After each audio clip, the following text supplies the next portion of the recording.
y mucha gente lo quiere, el Señor César Guillermo.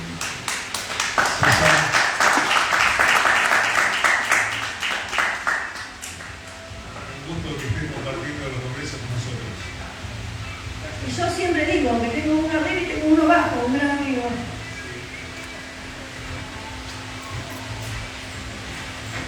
¿Se escucha ahí, no? Sí.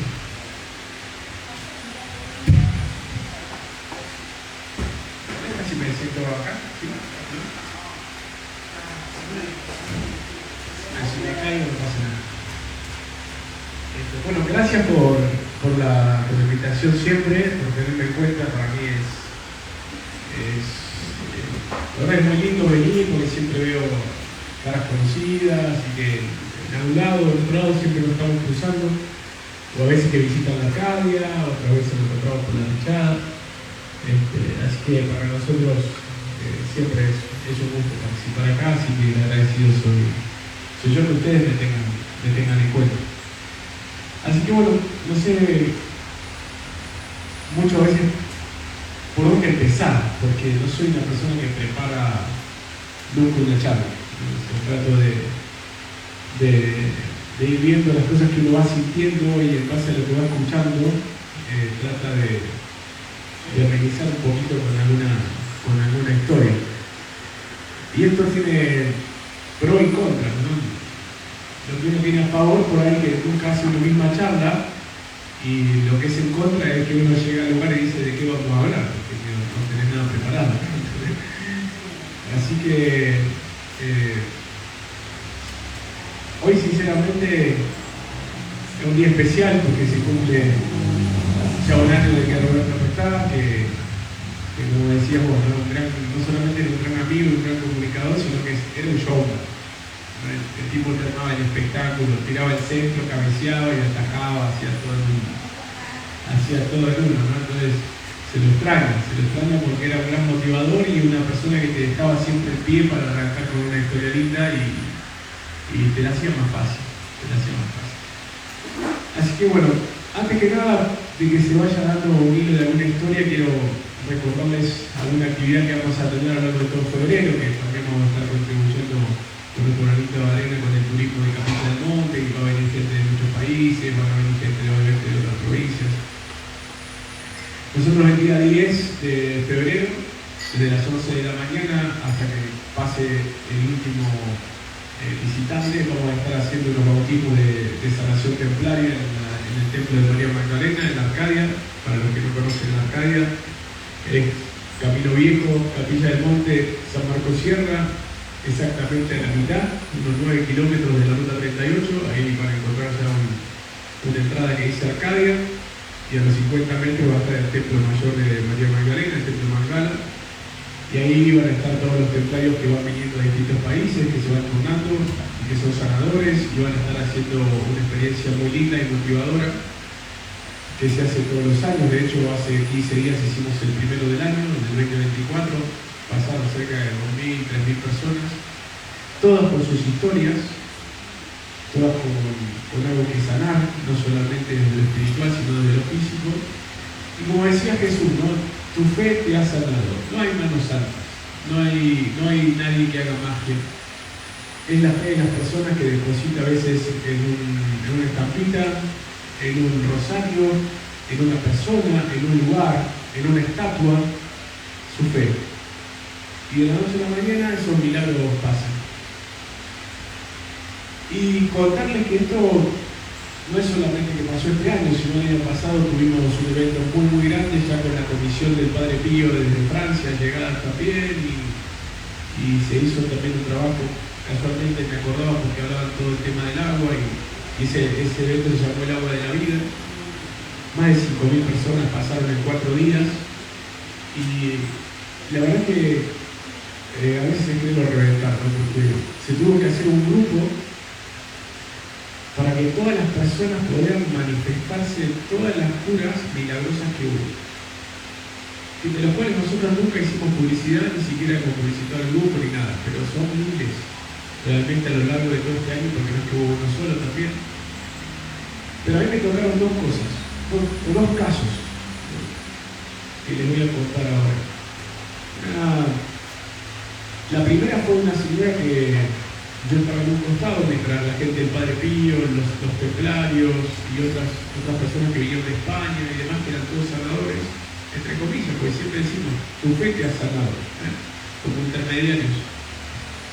Y nosotros la semana anterior habíamos hecho un bautismo de sanación, que no tiene el fin de sanar a las personas, no reemplazamos la medicina.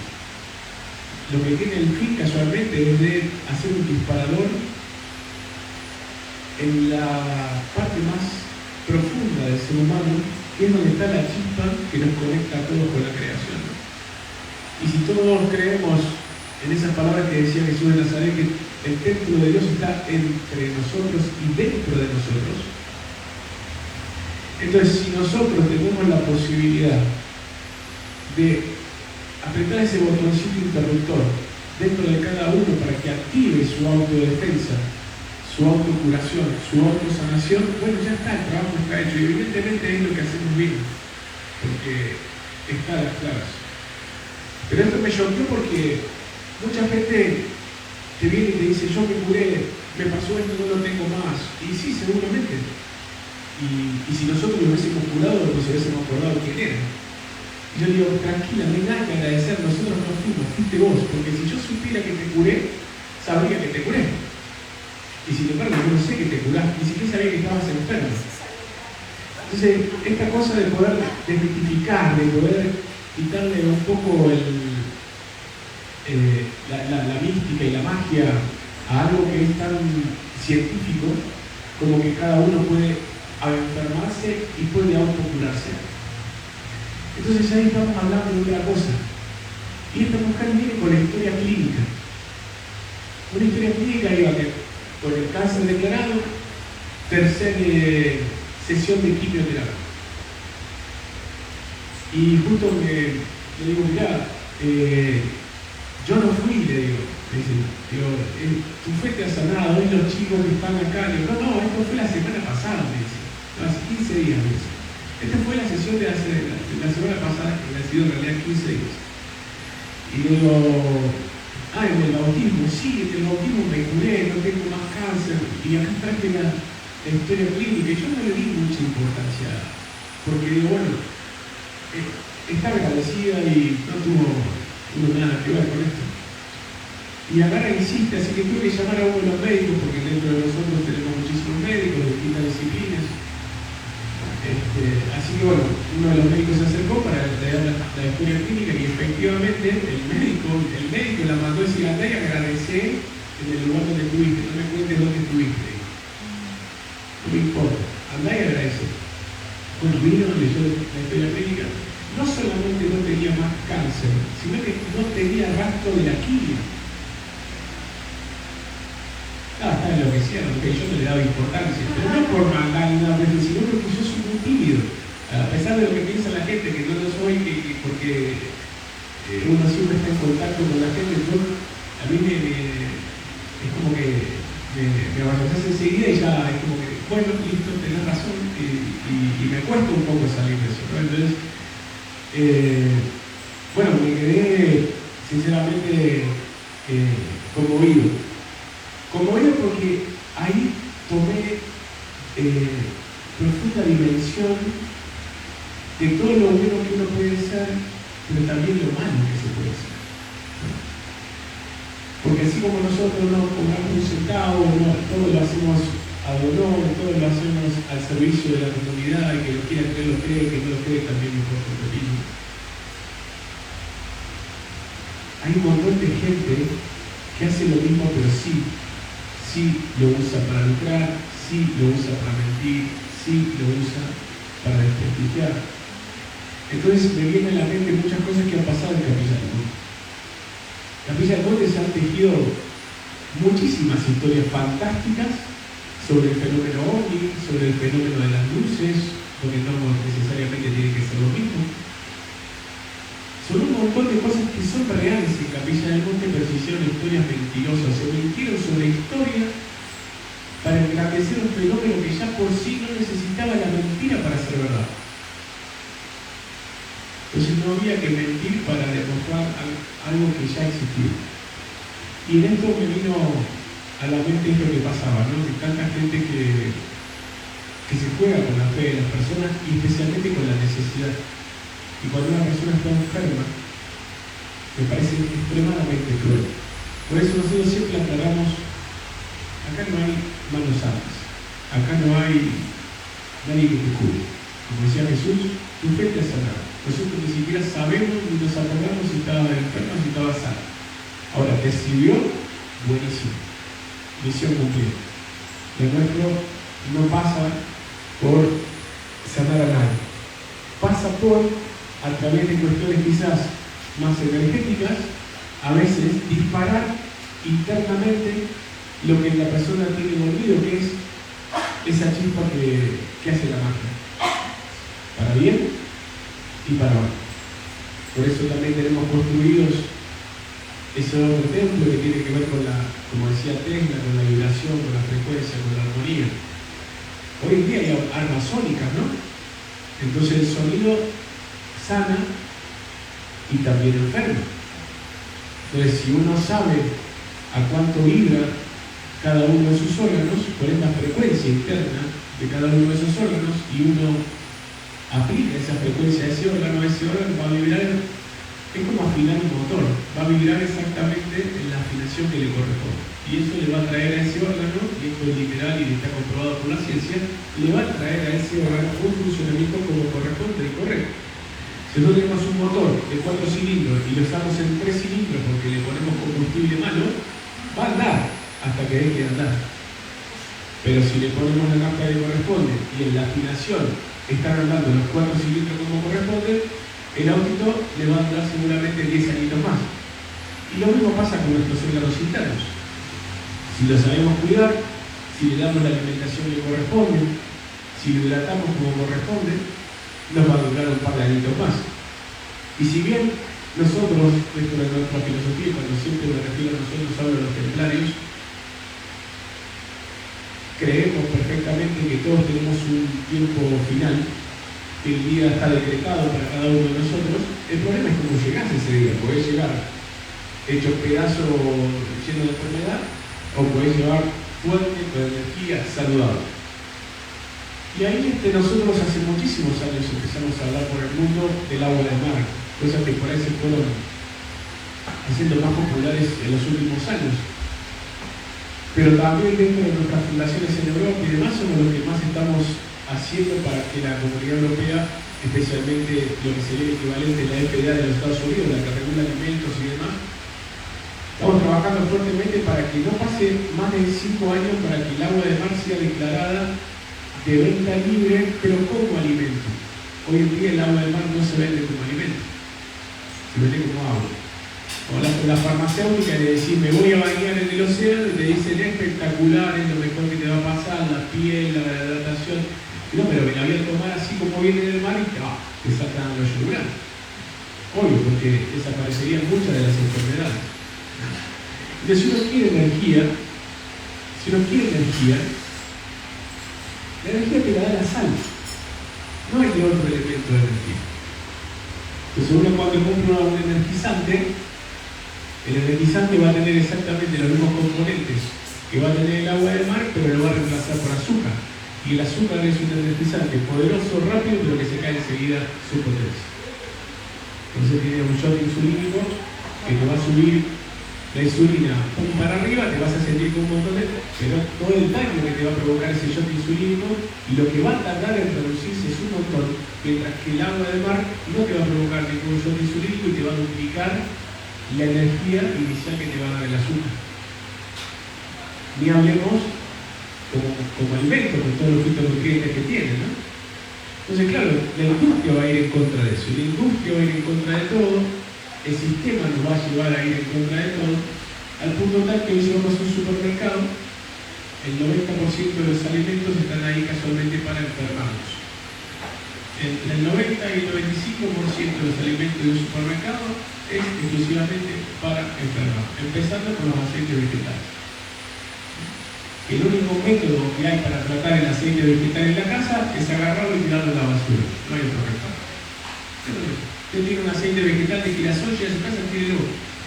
le está agregando un año más de vida a su vida, o un mes, o lo que sea. Es la única forma. Y así va pasando un montón de cosas que son azúcares, azúcares, azúcares. Y después está la trampa. Leer las etiquetas te dice sin azúcar añadido. Claro, pero cuando lees el contenido te dice 17 gramos de azúcar. Claro, ¿para qué le van a poner más? Si ya con 17 gramos te están arruinando. Y lo máximo que puede procesar un cuerpo debe estar entre 10, 12 gramos de azúcar por día, normal, al niño 4 gramos. Le damos esos paquetes de cereales, un helado, una Coca-Cola. En el día unos palitos, unos chisitos y está más de 100 gramos de azúcar, pobre niño. ¿Cómo no va a estar gordo, obeso? ¿Cómo no va a tener chico como nunca con 19 años con diabetes? Chicos con paros respiratorios a los 20 y pico. Una locura. Bueno, esa es nuestra industria. Y de esto nadie habla. Nadie habla. Seguimos charlando de las luces, seguimos hablando de un montón de cosas súper interesantes, pero de las cosas importantes no se hablan. Vamos a todos los turismos que hay espirituales por el mundo, a todos los retiros de turismo espiritual, para sanar el espíritu, pero nos vamos comiendo un helado, nos vamos comiendo un juguito de naranja, más el veneno puro. Sacame de la carta del juguito de naranja, porque veneno puro. Es azúcar puro. Entonces, ¿cómo nos enseñaron siempre? Cafecito, juguito de naranja a la mañana. El café sí, juguito de naranja no. ¿Cómo comían nuestros abuelos? Huevos, tocino, huevo revuelto con panceta, proteína. ¿Por qué? Porque tu cerebro es proteína, grasa. Nos sacaron todo lo grasoso y es todo al revés.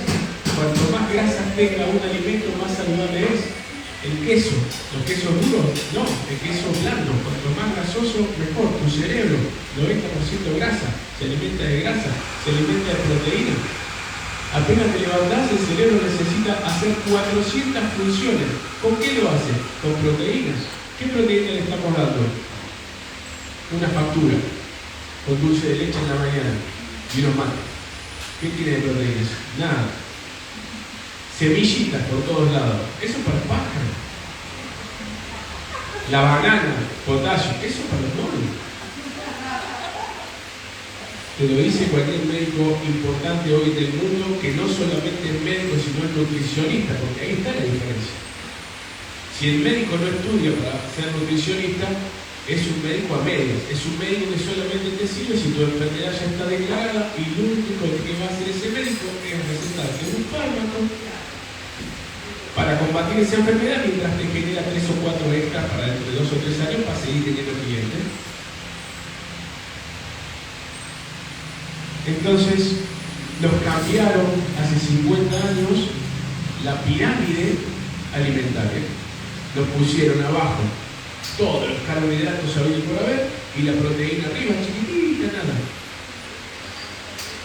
Esa pirámide nutricional hace 50 años estaba invertida. Era poquitito carbohidrato y todo proteína. De hecho, hoy se está poniendo de moda todo lo que tiene que ver con las dietas cetogénicas, que es alta en proteínas. Porque nos dijeron que el colesterol te mataba y el colesterol no te mata. ¿Que el hígado graso es por comer grasa? No, señor. Increíblemente, lo que cura el hígado graso es que comas grasa. El hígado graso se produce por el azúcar, no se produce por la grasa. Y todos te preguntan, ¿y cómo me limpio el hígado graso, que es el 90% del inicio de todas las enfermedades y todos los cánceres? No comiendo. Para eso existe el ayuno intermitente. Haga un buen ayuno intermitente, no coma más carbohidratos, déle una semanita de respiro a su hígado, hágase un estudio, una ecografía, acá donde el amigo Cuchinelli, mira. El amigo Cuchinelli, le dice que lo mandamos nosotros, que le damos un 10% de descuento. Usted se mide el hígado como lo tiene graso, usted haga lo que yo le digo, a la semana se hace otra y no tiene más hígado graso, así sea tomador compulsivo. Una semanita nada más que le des al hígado, se recupera solo. Enseguida, todo se recupera. Lo único que necesitas hacer es sacar el azúcar de tu vida. Y el azúcar significa todo lo que compone el azúcar, ¿no? harinas refinadas, los aceites ni hablar, para afuera, Coca-Cola, todo lo que trae azúcar. Si vamos a comer fruta, la fruta completa, con la fibra, no el juguito. El único jugo permitido es el de limón. Y lo más importante, la mejor ama de casa del cuerpo, la que limpia toda, la vitamina C. ¿Dónde encontramos la vitamina C? No tenés que ir a gastar mucho dinero en suplementos. Si lo tenés, no está mal. Lo gastás. Pero si no, te congelás un limón, lo lavás bien primero, lo lavás bien, porque inclusive lavándolo con bicarbonato, solo sacás entre un 80 y un 90% de los agroquímicos que trae las cáscaras de todas las verduras y las frutas. Pero es importante que lo hagas, salvo que tengas un limonero en tu casa, que no debería faltar. Limoncito rallado, congelado previamente y rallamos hasta el carozo. Una pica de cucharada de esa ralladura de ese limón tiene 6 miligramos de vitamina C. Déjalo pasar. 6 miligramos de vitamina C.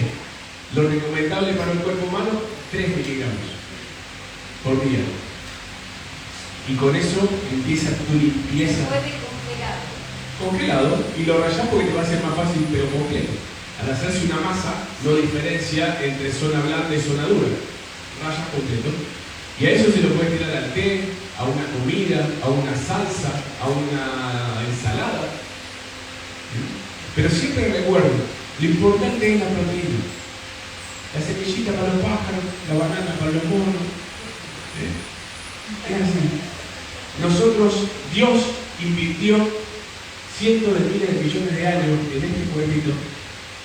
Y no es para ponerle banana, ni semillita. Tenemos un sistema que es para ingerir proteínas. 3 huevitos por día duro o pasado por agua te cambia la vida, cambia tu cuerpo. El shot de vitamina C, saca los aceites minerales, vegetales, solo el aceite de oliva ahí, 2 o 3 cucharaditas todos los días de aceite de oliva, extra virgen que sea posible. Eso te va a saciar. Un huevo duro, ese aceite de oliva, un buen café doble. Ese desayuno te cambia la vida y no te da hambre hasta las 6, 7 de la tarde. Te facilita rápidamente lo que es un ayuno intermitente. Y a poquito vas a hacer desayuno y lo haces un ayuno intermitente de 5 días, lo haces cada 6 meses y yo te puedo asegurar que ese es el secreto de la longevidad. Ese es el secreto de la longevidad. Vas a bajar de peso. Este sistema de incorporar la vitamina C de esta forma va a hacer que la grasa primera que tu cuerpo va a ir a buscar va a ser la de tus arterias. Yo era hipertenso, 5 años medicado. Hace 3, 4 años que no sé lo que es tomar una pastilla para la presión, me mido 5 veces por día porque me quedó este trauma de medirme a cada rato. 111, 120 como máximo 70. Yo no tengo esa presión de cuando tenía 17 años. Entonces, no somos manos santas, no somos sanadores. Lo que tenemos es conocimiento. ¿Por qué? Porque la orden no solamente tiene un conocimiento antiguo, sino que dentro de la propia orden, en este caso yo tengo el honor de llevar adelante un equipo de 177 médicos en todas sus disciplinas de todos los países del mundo. Entonces cuando yo hablo, como no soy médico, ni soy nutricionista, pero aprendí específicamente sistema hepático y nutrición. ¿Para qué? Para reparar el sistema hepático, que es el 99% de las enfermedades que te matan, que van desde lo cardiovascular, desde lo que tenga que ver con todo lo que es la presión sanguínea, ACV, lo que sea, y después las distintas patologías que te van a producir distintos tipos de cáncer. Cáncer. Me imagino que todos los hombres pendientes del cáncer de próstata y las mujeres de mama, ¿no? Aunque los hombres también podrían llegar a tener cáncer de mama. Pero acá hay médicos que han muerto casualmente cuando quisieron revelar el secreto del cáncer y cómo se curaba el cáncer. Entonces, muchos han hablado, todos te dicen de lo mismo y siempre va a haber un médico rebatiendo, diciendo que eso no es así, porque ese médico está pago casualmente para decir eso. Pero hay una realidad y hay un hecho irrefutable. Entonces yo la vez pasada le preguntaba a uno de estos médicos, digo, decime cómo es ese tema. ¿Cómo se puede refutar esto? O que sigue refutando realmente que es así. Y me dice, bueno, hay que ir a la literatura. No me dio mucho argumento, no me convenció. Me terminó convenciendo un médico nutricionista que hace muchos trabajos también en las redes para la gente gratis. Y vio exactamente.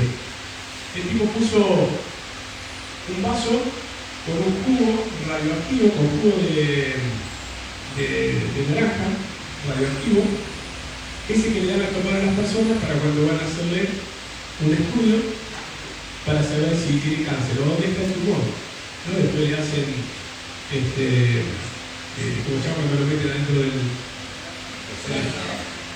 la resonancia magnética?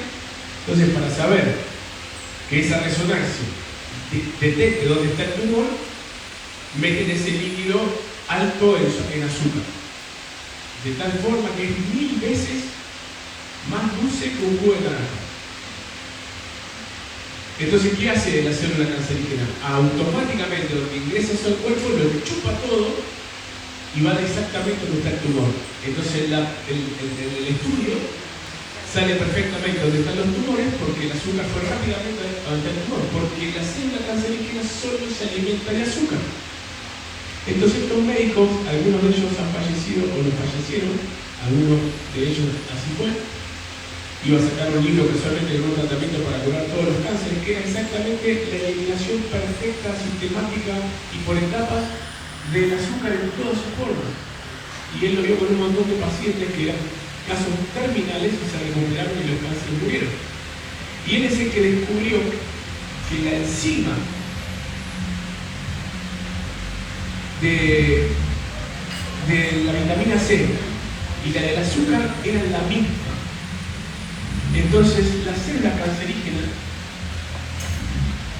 cuando detecta el azúcar, hace como esto, la chupa enseguida. Pero si vos en vez de meter el azúcar le metés vitamina C, no distingue que es vitamina C, y la vitamina C la mata. Entonces, este descubrimiento tan sencillo, por eso te digo, háganlo de nuestras abuelas. Esto, un día me quedé pensando, digo, ¿dónde lo vi? Yo, claro, mi mamá lo hacía todos los días. Y no era médica, no había estudiado, no había internet, no había nada, pero ella era un limón congelado y toda la mañana y el tecito y el mate con el limón rallado.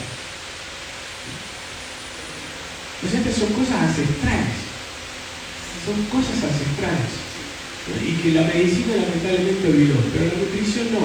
Y cuando hay médicos con la cabeza abierta que tienen en el corazón realmente el juramento hipocrático a flor de piel y no son comerciantes de la enfermedad ajena, bueno, aprendes un montón. Y nosotros, que somos una organización extremadamente grande y generosa en número, porque obviamente está compuesta por hombres y mujeres en los cuales siempre vamos a encontrar gente santa y gente nefasta, porque es así y porque debe ser así. Por eso nuestra bandera es blanca y negra, porque para poder enamorarnos del blanco tenemos que temerle al negro, y hay algunos que se enamoran del negro casualmente porque le temen al blanco. Entonces, el equilibrio es perfecto, y lo lindo del viaje de la vida es poder identificar a las personas que vibran como nosotros y que tienen ganas de hacer cosas en conjunto, ¿no? Así que bueno, me pareció que esta pequeña charlita, esta pequeña introducción, que siempre la vamos a tener presente cuando hacemos nuestros eventos. El próximo evento grande internacional que va a tener la orden va a ser el 16 y 17 de febrero, con un dato histórico, que bueno, da la casualidad porque lo confirmamos ayer, y este es el primer lugar donde vengo a charlar desde ayer que tuve la confirmación. Este año se cumplen 717 años de ese fatídico 1307 en que la orden fue traicionada por el rey de Francia y por el Papa de turno, por el Vaticano.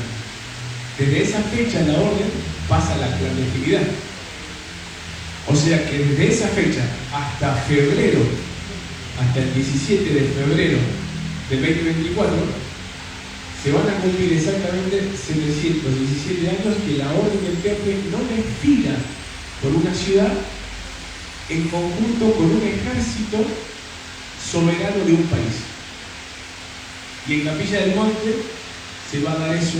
No sé si alguna vez ustedes me han escuchado hablar que para nosotros San Martín es el primer templario de América Latina.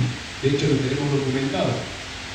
Entonces, en honor a ese gran hombre, este 17 de febrero a las 17 horas por la techada, desfila todo el ejército templario con delegaciones de todas partes del mundo, con el ejército argentino. Con el ejército argentino, dándole entidad a la Orden del Temple, por primera vez un Estado soberano que va a ser la Argentina a través del ejército argentino, reconociendo la existencia de los templarios, y los templarios al mismo tiempo reconociendo al primer líder americano que todo el mundo conoce, pero que nunca conoció, o lo tuvieron siempre como un masón, que fue el general San Martín, y era todo lo contrario, era un gran templario. Así que están todos invitados, va a ser un evento muy lindo. Después del desfile, en el cine y todo con entrada libre y gratuita, voy a estar presentando la segunda parte de mi libro, Templarios Hijos del Sol 2. El primero fue El legado de María Magdalena, que ahí trajimos uno para sortear entre ustedes. Y la segunda parte se llama El Hijo de la Promesa y El Secreto de Gabriel. Y simplemente para dejarles algo que nunca escucharon en su vida y que lo puedan ir a charlar con algunos amigos que seguramente todos tenemos que les gusta la historia. Ese libro va a ser todo lo contrario al primero. Si bien este libro cuenta la historia de la Orden del Temple, es un libro académico hecho para estudiosos de la historia, muy documentado, extremadamente lleno de basamento histórico. La segunda parte tiene que ver con lo que es un templario. O sea, lo que pasa con una persona cuando llega y se hace discípulo hasta que se transforma en maestro. Y a lo largo de toda esa vida, todas sus enseñanzas, todo lo que aprendió en la vida, todo lo que importa, que no necesariamente tendrá una documentación, porque en definitiva son historias de vida de templarios que pasaron por la orden con sus enseñanzas. Y parte de esas enseñanzas son muy controversiales. Ya el libro mío fue prohibido por la iglesia en Venezuela, bueno, el libro este ya está en más de 30 países. El año, quizás, si tengo la suerte y si no será para julio, esté declarado por Amazon ya bestseller mundial, y me estén entregando, si Dios quiere, la placa de bestseller writer, que es escritor de bestseller, y podré sumar también un granito de arena para Capilla del Monte, porque toda la publicación va a tener que ver con eso, ¿no? Porque es un libro nacido en Capilla del Monte. Más allá que hable de los templarios históricos, lo escribí acá. Y bueno, la idea es siempre aportar para que más y más gente conozca nuestro hermoso lugar. Pero contarles algunas de esas cositas muy particulares que va a hacer que el libro les va a romper a muchos la cabeza, y otros van a romper la cabeza a alguien con ese libro porque se lo van a tirar, ¿no? Y tiene que ver con el nacimiento de María, así que no nos vamos a meter con cosas chiquitas, vamos a ir directamente a la cabeza. Y todos conocemos la historia de los arcángeles. Siempre se habla de 7 arcángeles, después de 72 potestades, pero lo normal que vamos a encontrar siempre son los 4 arcángeles que tenemos siempre presentes, ¿no? Así que voy a dar que me ayude. Vamos a tener a Miguel, a Gabriel, a Rafael y Uriel. Esos son los 4 históricos. Después son 7, después van a venir Anael, pero bueno, vamos a centrarnos en estos. Y muchos van a decir, bueno, pero ¿qué tiene que ver los templarios con los platos voladores, los extraterrestres? Mucho. ¿Por qué? Porque si hay alguien que sabe de los textos religiosos antiguos, son los templarios. Porque de hecho, la primera misión de los templarios a Jerusalén va a ser una misión arqueológica. Y todos los textos recuperados en Jerusalén por los templarios fueron ratificados recién en el año 50, 60 y 70 y en el 30, cuando se fueron encontrando los textos de Mar Muerto, Nag Hammadi, Qumran, porque son todos del siglo I y son copias de estos que los originales, los templarios sacaron de Jerusalén allá por 1119. Entonces, claro, es muy difícil escribir un libro diciéndote María tal cosa y vos me decís, ¿y de dónde sacaste esa información? No. Esa información está en un libro especial que solamente tienen los maestres templarios, porque es la información más confidencial. Y vos me vas a decir, bueno, mostrámelo, y no puedo, porque no son maestres templarios. Entonces estamos en problema. La historia, la arqueología vino a nuestro rescate, porque al aparecer los textos de Qumran, Nag Hammadi, como te decía, los de Egipto, etc., ya no tenemos que decir está en el libro de los maestres, que es la recopilación para nosotros, sino que está escrito ahí. Y ese texto tiene 300 años más antiguo que la mejor Biblia que podamos tener hoy en día. No es irrefutable. Entonces ahí ya, por eso ahora puedo escribir la segunda parte de ese libro. Antes no la podía escribir, porque ese libro que ustedes van a tener en sus manos, aquellos que lo quieran, fue escrito a principios de los 90, pero fue escrito con cosas que no se podían decir. Entonces se está reeditando a nuestros tiempos, agregando toda la información nueva de 30 años, pero lo más importante es lo que dice ahí. Y una de las cosas más controversiales va a tener con eso, con los poderosos, los Elohim. Nosotros siempre vamos a tener la palabra Elohim como el nombre de Dios, tanto del Antiguo Testamento como del Nuevo Testamento. Pero Elohim es una palabra plural. Con lo cual, cuando la Biblia en Génesis nos habla de Elohim, no nos está diciendo Dios, nos está diciendo dioses. ¿Y quiénes eran los Elohim? Los Elohim, en realidad, como traducción, quiere decir legislador, poderoso, juez, vigilante. Esos son los términos. Entonces, ¿qué quiere decir? Que todos esos dioses eran los famosos del libro de Enoch, los vigilantes, aquellos que fueron puestos para acompañar el proceso evolutivo de la Tierra. Y entraron en guerra los muchachos estos porque no se ponían de acuerdo. Y en estos Génesis, que los Génesis que tenemos en la Biblia de casa está modificada porque dice Dios, debe decir Elohim, habla cómo se están peleando entre ellos. De hecho, cuando Moisés sube a la montaña y se encuentra con el famoso ser, que supuestamente era Dios, él le dice, ¿cómo debo llamarte? ¿Cómo? Porque no lo conocía, si es Dios. Ya no se sabía cómo se llamaba Dios, Yahvé, Jehová. ¿Para qué le preguntas? Sin embargo, le pregunta, y él no le dice, Salame, soy yo. ¿Verdad? Soy Jehová. No, le dice, yo soy el que soy, él. Escuchen esto. Yo soy él. Ok. Vamos a llegar de vuelta a esos 4 muchachos que hablamos recién, que son Elohimes. ¿Pero es en el segundo libro? Sí, esto ya te estoy adelantando de qué trata el segundo, que nunca pude decir esto hasta que aparecieron estos textos. Porque yo ahora sí te puedo decir dónde está. Por ejemplo, yo te puedo decir que esto está en la Biblia del Antiguo Testamento, la original Tanakh, en arameo. Cuando fue traducido al hebreo y del hebreo al griego, ya no está más toda esta traducción. Pero el problema no es la traducción. El problema es que vos estás creyendo una mentira. Roberto le contó algo a él me lo contó a mí y yo hice mi propia versión y te lo conté a vos. ¿Cuál es la que vale? Pasaron 500 años. ¿Cuál es la que vale? ¿Tu versión o la original de Roberto? ¿Ya? En la original va a decir que esto se lo oí Gabriel, que no es un nombre, es un título, que significa hago en nombre de él. Gabi significa eso, hago en nombre de él. Va a ser el que siempre se le presenta a todas las mujeres que van a ser fecundadas. Entonces Gabriel, ningún arcángel, va a ser el genetista. ¿Y qué es lo que hay siempre cuando hay una inseminación artificial de uno de estos poderosos Elohim que obra en el nombre de Él? Gemelos.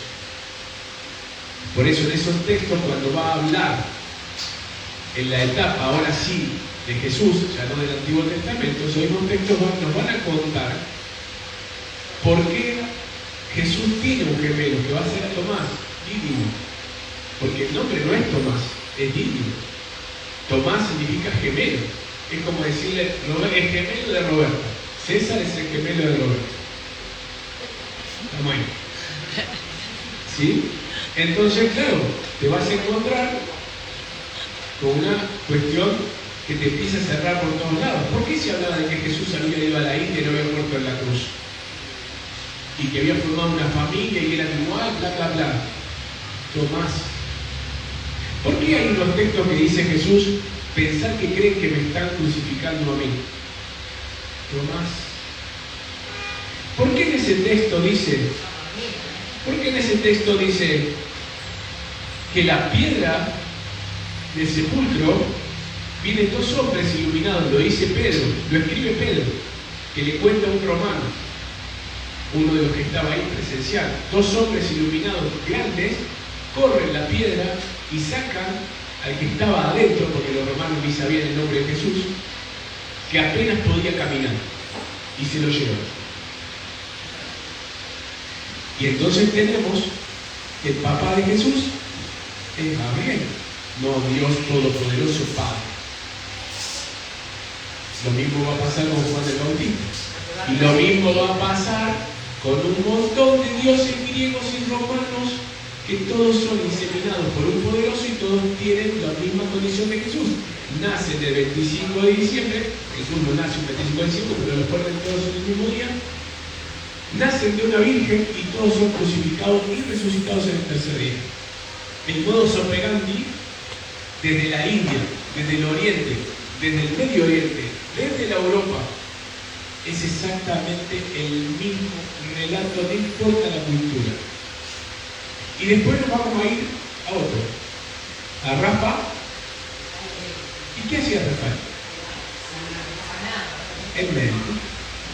Estas entidades, que son Elohim que tenían repartido el mundo, poderosos, en realidad era una civilización, y cada civilización tiene un Micael o Miguel. Mica significa igual a. Entonces, Micael o Miguel, que se lo identifica siempre con Jesús, especialmente en el libro de Urantia, Urantia no te lo va a decir esto porque no lo sabe, es casualmente porque él es como él. O sea, quiere decir que es por encima de los otros, porque los otros obran en nombre de él, y este es como él. No es él, pero es como él. Quiere decir que tiene el poder de él para mandar al resto. Es un comandante, un general. Cuando ustedes leen el libro de Urantia, dice que Jesús es el amo y señor de este universo, y que hay 7 universos. No está tan lejos Urantia. Quizás no lo entiende Urantia, pero no está lejos en la información, porque da la teca con que Jesús no es hijo de un Dios creador del universo, sino que Él es el jefe potestad de un universo que baja para ver sus huestes, sus comandantes, a ver qué Dios están haciendo, y la Biblia lo descubre perfectamente cuando habla de que habría guerra en el cielo. Se matan entre ellos, en realidad no se matan porque son inmortales, toman forma de dragones, de eso también va a hablar, y vamos a empezar a entender toda la mitología de los dragones y por qué los templarios veneran tantos al dragón, porque en ese Génesis va a decir, Dios crea el mundo, crea los mares, crea los peces, crea los dragones y después crea al hombre. O sea que los dragones toman el lugar de los ángeles. Originalmente los llamaban ángeles, eran dragones.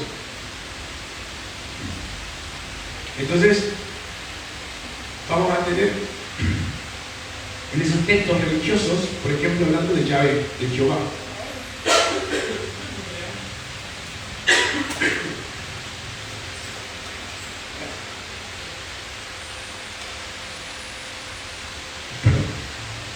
Vamos a entender entonces que esos dragones son los ángeles o arcángeles. ¿Y por qué decimos eso? César, ¿de dónde te agarras? Porque vos estás ya rozando la tontería. No, está escrito. Ahí está la diferencia. Rosalía, la tontería si te dijera, está en el libro de los maestros. ¿Qué querés que te diga? Más no te puedo decir. Pero en esos textos sí está. Y como en mi libro todo va a estar documentado, en el párrafo, en la página, en el salmo, en el capítulo, en el versículo del libro original, que está en los museos, y lo podés googlear por internet porque es información pública, es irrefutable. Salvo que el que escribió eso hace 1000 años hablara huevada también, ¿no? El libro original está en arameo, ¿sí? La primera Biblia, sí. Cuando vos hablaste de los Elohim, bueno, eso sería en hebreo, no es en arameo. No. Te explico cómo es. En la antigüedad de ese mundo, recordá que ni los judíos tienen un texto de antes de Cristo. Los libros Moisés los escribió 3.500 años antes de Cristo, 3.500 años, pero todo eso se perdió. Entonces el libro más nuevo que tiene el mundo judío, que supuestamente debería tener los más antiguos, también es del siglo I, igual que la Iglesia Católica. Fíjate que el libro en el cual se escribieron los textos religiosos antiguos, 600 años antes de Cristo, incorporan las vocales, porque eran 5 vocales. Entonces, cuando incorporan las vocales, imagínate una palabra que antes decía puesto y ahora dice pueblo. En la fonética cambió el significado. Entonces el uso y costumbre a lo largo de los milenios hace que todas esas traducciones se transgiversen de tal forma que el sentido deja de ser el mismo. Pero la Torá está sin vocales, está escrita sin vocales. La Torá hoy en día está con vocales. La Torá de hace 600 años antes de Cristo es la que no tenía vocales y esa no existe más. El texto más nuevo que tiene el mundo judío es del siglo I, igual que nosotros, todo se ha perdido. Se pierde en la destrucción del templo del año 66 al 70 con el general Tito que arrasa con el último templo. Entonces a partir de ahí hubieron que contar la historia de vuelta, por eso son del siglo I todos los textos religiosos, porque le destruyeron todo, salvo los que se escondieron en Qumran. ¿Por qué? Porque en Qumran, ¿quién van a estar en Qumran? Los esenios, que son una secta judía que estaba peleado con los saduceos, que eran los sacerdotes del Sanedrín. Entonces ellos rescataron mucha de la información de los textos religiosos porque tenían sus copias y esos son los que escondieron para que los romanos tampoco se los destruyan en esa famosa cueva que 2000 años después van a aparecer en el Mar Muerto, Qumran, Nakamai, etc.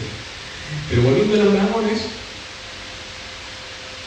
en ese mismo texto, perdón, no me hablabas del arameo, no te contesté. En ese tiempo, el pueblo, nosotros hablaríamos arameo. ¿Quiénes son los que hablan griego? Los comerciantes. Y aquellos sacerdotes y políticos van a hablar latín para poder comunicarse con los romanos. Entonces, los eruditos que van a ser, los que van a escribir, los que saben escribir, que son los sacerdotes, son los únicos que van a escribir. Por ende van a escribir primero en arameo. ¿Por qué? Porque todos los textos religiosos jamás los escribieron los seduceos, porque eran odiados por el pueblo. Van a ser los sacerdotes de las pequeñas sinagogas de los pequeños pueblos. Recordad que Jesús donde va a anunciar su llegada, ¿no? Como Mesías, a una pequeña sinagoga de Nazaret, ¿no? Y ahí ya tienen todos los textos bíblicos, porque le hacen leer a Jesús en esa pequeña sinagoga, tienen todos los textos bíblicos y él va a elegir entre Elías la proclamación de la llegada del Mesías, que es la profecía de Elías, la profecía de Manuel, porque el Mesías se llamaba Emanuel, no se llamaba Jesús. De hecho, Jesús tampoco se llama. ¿Ustedes saben cómo se llama Jesús? Josué. ¿Ah? Josué. Josué. El nombre de Jesús es Josué. Apellido familiar. El apellido de José. En realidad es Jesús o Josué, hijo de José. No había apellidos en esa época. Era la forma de referenciarse que eras el hijo, nombrabas al padre. Por eso está esta cosa de era Jesús, ¿dónde nació? ¿En Belén o en Nazaret? Porque si era Jesús en Nazaret, yo decía Jesús de Belén. O Jesús de Galilea. Lo mismo pasa con María Magdalena. Era de Magdala, era de Migdal. ¿Por qué era María Magdalena? Y todos me dicen, no, porque era de Migdal. Porque Magdalena no existía. Claro está, Migdal tampoco. Migdal va a ser una ciudad que se va a construir 200 años después de María Magdalena. Entonces la Magdalena no surge de otra cosa que da determinación de que Magdalena significa torre. Y como Jesús era una persona con mucho sentido del humor que cambió el nombre a todo el mundo, a Bartolomé, Natanael, lo mismo pasa con Pedro, con Pablo, y a Magdalena, ¿por qué no le iba a cambiar el nombre? ¿O por qué no le iba a poner un nombre que significara quién era ella para él? ¿Qué es la torre? En un castillo, la torre es el lugar más seguro, lo que nunca cae, donde se defiende todo. Entonces, si ella iba a ser la anunciadora, la que iba a ser testificadora de él, porque él le dice, anda y testifica con tus hermanos que me han visto, va a anunciar la resurrección. Y va a ser su legado. ¿Qué mejor lugar para decir y esconder que esa persona es quien va a defender mi legado, mi torre, la Magdalena? Y así va a ser. De hecho, Juan nunca existió. Juan, no hay ningún texto que nombre a Juan. Siempre se habla del discípulo que Jesús más ama o amaba. Y si esa persona va a escribir un libro en un mundo donde la mujer no tiene derecho ni siquiera a testificar, ¿quién iba a leer ese libro? Nadie. Entonces, ¿cómo me llamo? Juan. Y lo más probable es que el texto de Juan, que no tiene nada que ver con nosotros, sea de puño y letra o alguien que escribió el nombre de María Magdalena o las memorias de María Magdalena. De hecho, en el arte, cuando nosotros vamos a ver a todos los evangelistas, vamos a encontrar a Juan, que tiene dos particularidades que son imposibles, porque los artistas conocían esta verdad y aparte no se podían arriesgar a ser desprestigiados prendiendo fuego por la Inquisición, porque a Galileo Galilei, Copérnico los iban a prender fuego si no cambiaba de idea, ¿no? Y sin embargo tuvieron que hacer. Imagínate un artista que hace eso. ¿Y qué es lo que hizo un artista? Todos los artistas en la época van a poner a todos los discípulos grandes, canosos, con facha de pescador, robusto, de hombre rudo, y Juan siempre está afeminado y tiene algo particular, nunca tiene barba. Y el hombre en esa época estaba prohibido y penado por ley hasta ser apedreado si se cortaba la barba. Y Juan iba a ser un judío sin barba. Imposible. Estaba diciendo que ese era una mujer. Y lo describe perfectamente Leonardo da Vinci, La Última Cena, con la lista del Código da Vinci, etcétera, etcétera. Pero vuelvo a los dragones. Ya me fui. Va a ser una revolución para el libro. Los dragones. Una revolución va a ser. ¿Qué dice ese evangelio primogenio arameo? Texto del Leviatán. No me acuerdo el versículo, pero en ese lugar, en el libro obviamente va a estar el dato. Yahvé, Jehová, cuando se enojaba, se convertía en una serpiente de fuego y que de sus fosas nasales, da exactamente la distancia, salía el tormento que incendiaba todo y se iba volando. Entre las potestades que también nos va a enumerar, nos va a marcar ese libro 23, y ahora voy a enhebrar con lo último, ¿qué tiene que ver los templarios con los ovnis, con las luces, con esto y con lo otro? Y uno dirá, nada, yo te digo todo. ¿Por qué? Porque el lugar o el texto más importante donde están todos los avistamientos históricos de civilizaciones extraterrestres o no humanas va a ser la Biblia. Y en esa Biblia hay 23 clases de vehículos extraterrestres o de seres de otro mundo, descritos con una, por ejemplo, y con esto te digo uno, conocen ustedes las potestades, los ángeles, los arcángeles, los querubines, los serafines. Hay una parte que dice, llega a Yahvé cuando llega Yahvé, cuando llega Jehová, llega montado en un querubín. Y hay muchos relatos de que el querubín no es una entidad angélica, sino que es un vehículo. Es la descripción de un vehículo, siempre llega montado. Otro verso dice, en el campamento de los Elohim, o sea, en el texto tendremos en el campamento donde estaba Dios, en el texto original, en el campamento de los Elohim, en el campamento de los dioses, de los poderosos, ¿sí? Los querubines dejan de aletear o de hacer ruido cuando ya llegaron todos. Se apagan los querubines cuando ya los poderosos están reunidos. O sea, cuando estaba la junta que llegaban todos los dioses, cada uno llegaba en su 4x4 y apagaba el motor. Clarito como el agua. ¿Y quién hizo todas estas traducciones? No la hice yo, que también va a estar en el libro. Va a ser una persona, un erudito, indiscutible, traductor durante 25 años de los archivos secretos del Vaticano. Y ahora no trabaja más para el Vaticano porque fue el que pudo certificar los textos de Qumran con los archivos secretos del Vaticano, y los guachos tenían una copia también. Y este hombre pobre nunca pudo publicar nada porque le pasaba lo mismo. ¿Y de dónde sacaste la información? Lo podía decir porque estaba bajo juramento del Vaticano de confidencialidad. Y en el mundo, acá no pasa nada. Vos tomás un papelito de confidencialidad, vale, contás al otro y no pasa nada.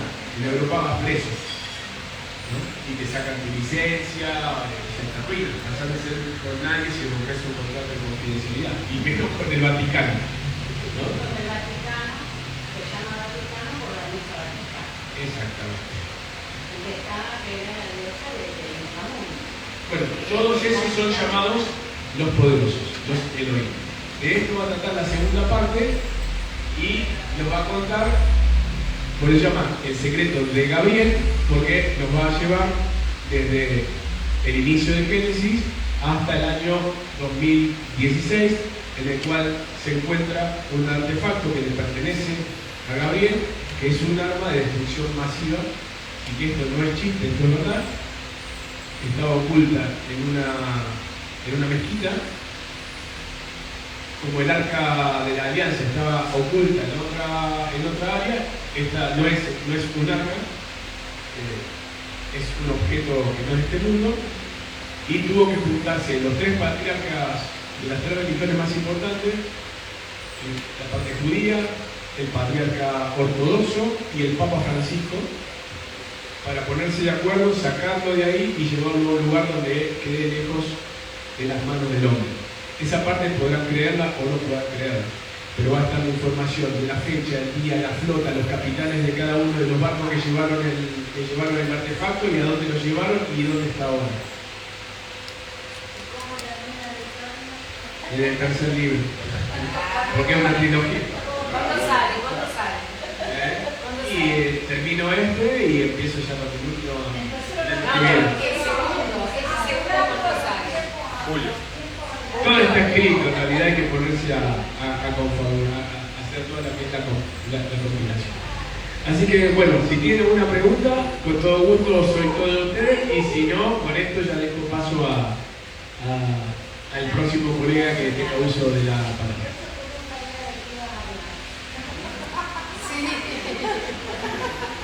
Bueno, gracias por escucharme este ratito, y ahí está el libro para que se puedan llevar uno para casa de solo. Gracias. Muchas gracias, César. Y yo voy a contar una anécdota que me pasó cuando fui a visitar un lugar muy especial, cerca de la Arcadia, que se llama La Oca. Me pasó algo increíble, porque es un lugar donde los sonidos transmiten un montón de cosas. Y yo estaba un poco, cerré los ojos, traté de concentrarme en la nada misma para ver si percibía algo, y pude percibir un dragón.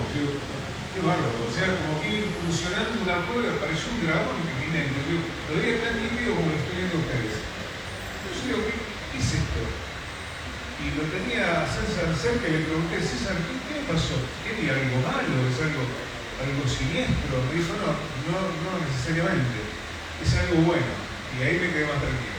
Pero es una experiencia que tuve y la quiero compartir con ustedes.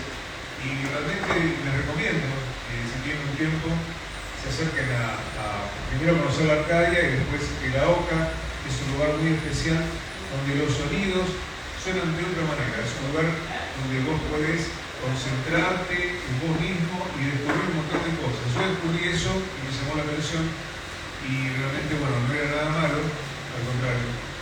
César me dijo, tranquilo, Carmen, está todo bien. Entonces, bueno, eso fue una cosa que ocurrió y a ustedes les puede ocurrir también cosas increíbles, ¿no? Y bueno, después lo compartan con otras personas, así saben que existe este lugar que también es increíble. Bueno, a mí ahí me pasó que un poco que volví a la panza de mi mamá, a la etapa del tratamiento, y le conté a César que esos sonidos de vibraciones era un poco estar en la panza de mi mamá. Así que yo también los invito a que vayan a ver a César. Bueno, ahora sigue nuestra amiga Ana Cospi, que nos va a hablar sobre el agua. ¿Nos vas a hablar, Cospi? ¿Qué nos vas a contar?